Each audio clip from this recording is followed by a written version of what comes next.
mais qui paye ces policiers là. c'est les Sénégalais. C'est le contribuable contre Sénégalais. yow tey normalement yow am nañu droit sax Sud FM tegal la fii benn alkaati. parce que tu as une mission de service public. oui même ñaar ñuy football ci tali bi sax war nañ leen mën a assurer la sécurité mais loolu la gendarmerie ne le fait. Kan non c'est-à-dire que loolu. non moi je suis ministre des sports le ministre de l'Intérieur ne me le fera jamais. Ah bon? Oui. Nooy réagir Ça je ne l'accepterai jamais. Comment ça n'accepterai Mais c'est jamais? des questions de personnalité c'est tout. Mais tu peux pas organiser sans les policiers. Sans les policiers. Non mais attendez Mais Mbaye attends. waaye Malick defal ndànk loolu laa lay wax xam nga méjum kanam borom moo koy fajal boppam. Mbaye doucement nañu waxante dëgg. Mbaye nit defal ndànk xam nga Mbaye loolu musu fi am durant toute la vie la preuve je te donne un exemple. waaw Quand il y a eu le combat Modou Lo Siteu.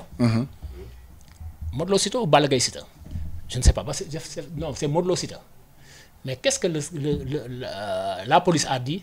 On ne peut pas couvrir les matchs de football, on a reporté. Mais la fédération a écrit une lettre salée pour condamner. Mais il y a eu, Mam Kindour là, le directeur général de la police, a présenté ses excuses. Mais nous, nous savons ce foulak, ce faille, nous savons ces prérogatives, nous savons ces droits, nous défendre. Qu'est-ce que le ministre devait faire, elle, qu'il n'a pas fait? Quand? Non, moi je suis ministre des Sports. Wow. Moi je suis ministre des Sports. Wow. Ministre du May Kanamba, la preuve, la lettre là, elle n'est pas signée. Elle n'est pas signée. Oui, donc il faut balancer comme ça. Mais le ministre a le droit de me dire je retire mes policiers. Il a le droit, parce qu'il a le pouvoir. Comme pouvoir bobo. La police a une mission régalienne. Qui a ce pouvoir là? Quand même, la preuve. Il y a beaucoup de policiers qui ont fustigé ça tout bas. Mais c'est normal. Oui, c'est normal. Mais parce que du yoon Malick loolu laa lay bëgg a wax mu mel ne tey magistrat yi ñëw ne duñu juger oui imaginez-vous Malick magistrat yi toog ne duñu juger. soo daa mel ne yow de. loolu day xaw a neex. mais dama la jox exemple. dina compliqué tuuti. voilà doo gis tey par exemple mu am ay procès magistrat yi ñëw toog ne duñu juger. en tout cas. amuñu droit def woo. oui non alors ñu des ci làmb ji ba tey Mbaye gis nañu ne jusqu'à présent yow yàgg ci làmb ji depuis très longtemps jot nga liggéey ak promoteurs yu bëree alors question wu roi empereur ku promoteur bu nekk da nga même c'est l'État qui doit réguler ça. C'est le CNG. Promoteur bu nekk ak sa façon. Empereur roi des arènes. Alioune Sarr ak wax loolu c'est pas reconnu par le CNG. Mais jusqu'à présent c'est devenu monnaie courante léegi. Mais le président Alioune Sarr avait raison. Oui. Oui parce que seul le CNG est habilité. Aujourd'hui je donne un exemple. Fédération football kenn ñëw ne damay organiser coupe du Sénégal wala damay organiser championnat. voilà war ko mën a nekk sax. waaw déedéet jaaduwul quoi. il avait tout à fait raison. Absolument. yëpp c'est des titres yoo xam ne c'est des titres de comprendre de kii rek quoi. de façade. mais du titre yoo xam ne c'est reconnu par le CNG et puis surtout c'est la presse ñoom ñoo koy gën a amplifier. Oui ay empereur rek ay kii man comprendre moi je suis président du CNG tu organises tu dis empereur je dis arrête. Ah bon? Oui. C'est pas à toi de décerner des titres. Ah oui. Toi tu organises. Toi tu comprends da nga ñëw pour wut xaalis. Amuloo pouvoir pour organiser roi, amoo pouvoir pour naan yaa ngay organiser empereur wala prince. Ah non. C'est des questions aussi yooyu yëpp c'est des questions de personnalité. C'est des questions gis nga nit bu ñu la dénkee benn affaire da ngay fees fi nga toog fees sa chaise. Mais est-ce que loolu aussi mënta créer yeneen conséquences comme ni Malick waxee rek au niveau du ministère de l'Intérieur mu ne samay policiers dama koy téye parce que tel ministre bi jóg na ko li wër forum ça peut créer d'autres conséquences beaucoup du créer parce que loolu. Ah bon. Loolu par exemple imaginez-vous aujourd'hui par exemple la police dit que par exemple moi je ne couvre pas un match de football ou bien je ne couvre pas je n'assure pas la sécurité yow ñoom ñeme nañu bañ a assurer sécurité màggal. Non mais ils peuvent interdire ne lamb ju doom. Non màggal laa wax màggal. Ah non c'est pas la même chose. Non damay jox exemple rek quoi damay jox exemple xam nga màggal pratiquement comprendre nga donc c'est une dimension nationale internationale. Non, mais la lutte aussi c'est une dimension nationale parce que la lutte appartient à l'État ko moom lamb État ko moom kenn moomu ko du promoteur du CNG du kenn État moo ko moom mais quand une partie nag une frange de l'État dit que oui man dootuma def lii mais ça veut dire où est aujourd'hui par exemple parce que peut-être l'État est d'accord gouvernemental la anumu ça c'est problématique ça pose problème. waaw bu ñu desee ci lamb ji ba tey Mbaye gis nañ ne pratiquement lamb ji dafa toxu léegi pratiquement Fass ñu ko doon yore. tox na bu yàgg. depuis ay plus de 10 ans dem na yoonam.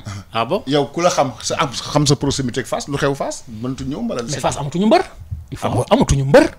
mais Fass amatul mbër non il faut avoir le courage de le dire amatul mbër. y a pas Ada Fass je sais pas. non à part Ada Fass oui Fass amatul mbër.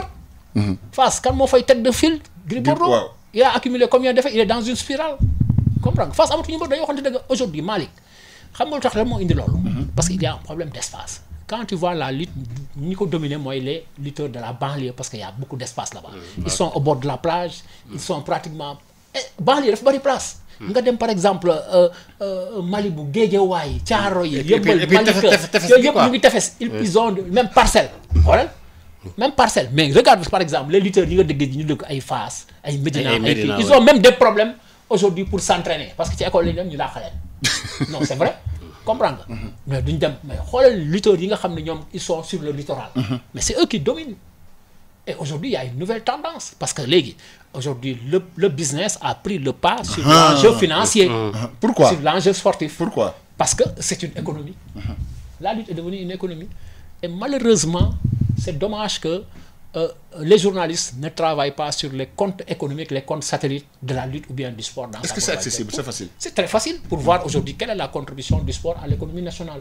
Comprends nga là tu vas à l'Agence nationale de la stratégie et de la démographie ñu jox la ay kii nga dem au niveau de CNG nga dem par exemple wala au niveau de la ligue professionnelle pour le football là tu sauras quelle est la contribution du sport à l'économie nationale. Par exemple nga jël ce que Sadio Mané fait dans son village à Bambali il a construit un hôpital, une école, une station et tout ça. Mais ça participe à la contribution à l'économie nationale, au PIB. Donc là, c'est important. Je pense que les journalistes ou bien en tout cas ceux qui font communication ou bien les journalistes de ceci war nañu au moins accès seen ay même mammographie ci yooyu comprendre yooyu parce que c'est nouveau. C'est des choses yoo xam ne c'est nouveau parce que tey sport depuis 2012. Le sport dañ ko jël dans la stratégie nationale de développement social, économique et social. Le sport dañ ko considérer tey comme xoolal au même titre que l'artisanat, comme la culture, comme le transport. Et boo xoolee par exemple regarde ce qui nous entoure par exemple fu ñuy dem les Jeux olympiques. Wow. Les Jeux olympiques de la jeunesse 2026 il y aura l'impact parce que pourquoi il y aura l'impact parce que hôtellerie bi daf ciy gis boppam. Transport bi daf ciy gis boppam yeneen secteur d'activité yi c'est pour cela que ñu jël ñu jël sport dugal ko comme maintenant une économie comme culture comme transport comme yooyu yëpp parce que économie la soo xoolee yeneen réew yi comme la gis nga même en Arabie Saoudite c'est le fonds d'investissement mooy fay ay fay yoo xam ni donc loolu moo lay won ni aussi nit ñi au moins war nañu ko gën a fonk dootul fo parce que tey ku am sa kër mbër comprendre nga mbër boo xam ku am par exemple sa kër Siteu wala nga am Balla Gaye sa kër wala kii da ngay am kontaan ku am ku mel ni Sadio Mané sa kër aussi da ngay wax ni au moins seen avenir c'est un avenir doré. Oui. Mbaye beneen laaj ba tey gis nañu ci làmb ji lañuy des ba tey ak tamit nga xam moo jëm ci wàllu pay-per-view yi. gis nañu bu njëkk làmb ji yow bi nga liggéey benn promoteur Gaston yàlla xarit ko àddina c'était des moments forts de radio et de télé mais léegi maanaam làmb ji Maodo mën nga teg télé sax kenn du ko gis.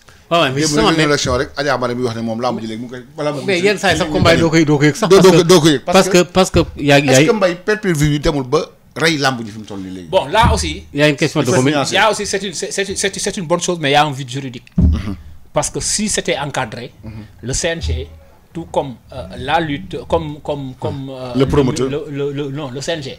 Le ministère de la communication et des sports aurait pu encadrer ça mais malheureusement dañu bàyyi mu am vide juridique gars yi aussi se sont engouffrés. c'est-à-dire pourquoi y a ce vide juridique. xam nga limité ko juridiquement ne léegi lii ku ko war a def lii fi nga yem. voilà xam nga vide juridique bi lan la. waaw la RTS lan mooy mission. service public. su fekkee ne RTS defatul service public ça pose problème oui. oui defatul service. mais parce que la parce que la RTS dafa war di wane làmb ji. non même su ko wanewulee. waaw au niveau du ministère de la communication. war nañ ko encadrer ne attention. par exemple yow da ngay dem tey làmb ñu ne la non duñu la jox accréditation. parce que kiiwuloo. alors que tu en as droit pour le droit à l'information. si man ututuma sa parce que ututuma léegi voilà ututuma léegi am nga ci droit. man depuis 10 ans. mais aussi promoteur bi aussi il investit. waaw léegi le promoteur xam na ni par exemple aujourd'hui la lutte ñi koy seetaan ñëpp pratiquement ils sont dans la diaspora. donc moom aussi da ciy profito lekk ci xaalis mais moi je pense que. war nañ ko gën a encadrer ko à telle sorte à telle enseigne que par exemple ñoom sax moo tax ñiy def pay-per-view dofuñu xam nga lu ñuy def. dañuy diffuser en clair ba ay 15h 16h ñu crypté. parce que xam nañ ni ñoom comprendre nga aujourd'hui il y a un vide juridique et les gens peuvent les attaquer c'est comme la ligue de professionnels. waaw ñu yeewu benn suba rek ne dañuy xaw ma jox dañuy jaay ak affaire yi pay-per-view loolu on aurait pu les attaquer. à moins que comme ni ko Mbaye waxee léegi ñu ne képp ku fi amatee grand combat yu demee noonu forcément tu passes par les télé. état bi mën na loolu. waaw mais absolument état mën na ko. mais c'est une organisation privée. waaw mais Malick xam nga une non c'est pas privé bu doon privé Malick une organisation privée d'utilité publique. waaw d'accord d'utilité publique oui. oui c'est une organisation privée d'utilité publique. da nga war a fay RTS. mais tey par exemple fay beneen télévision fay beneen rajo. tey par exemple je donne un exemple. xam nga le CNG moo doon encadré loolu. waaw CNG moom làmb ji. waaw moo koy organiser. waaw le gars il vient rek il organise son spectacle. mais la lutte en tant que telle c'est le CNG. bien sûr. tu viens non je dis non écoutez tu veux par exemple faire du PVV je dis moi aussi j'ai des redevances sur les droits parce que ça m'appartient. oui absolument. oui question damay am ay redevances man CNG je demande des redevances oui après bu ñu jëlee avocat nga jël avocat ñu xool oui. après su la neexee nag nga bañ a jël yooyu yëpp kii parce que les y a des gens qui viennent rek pour gagner de l'argent dans la lutte ce qui les intéresse li leen intéresse du développement làmb mooy. c'est des commerçants